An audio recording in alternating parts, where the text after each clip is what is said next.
योगी वृन्दवन्दितं दिगम्बरं काशिकापुराधिनाथ कालभैरवं भजे काशिकापुराधिनाथ कालभैरवं भजे काशिकापुराधिनाथ कालभैरवं भजे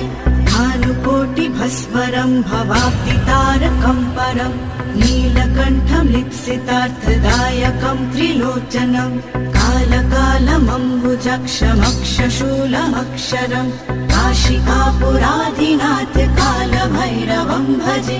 काशिकापुराधिनाथ कालभैरवं भजे काशिकापुराधिनाथ कालभैरवं भजे शूलटङ्गपाशदण्डपाणिमाधिकारणं श्यामकायमाधिदेवमक्षरं निरामयं भीमविक्रमं प्रभुं विचित्रताण्डवाप्रियं काशिकापुराधि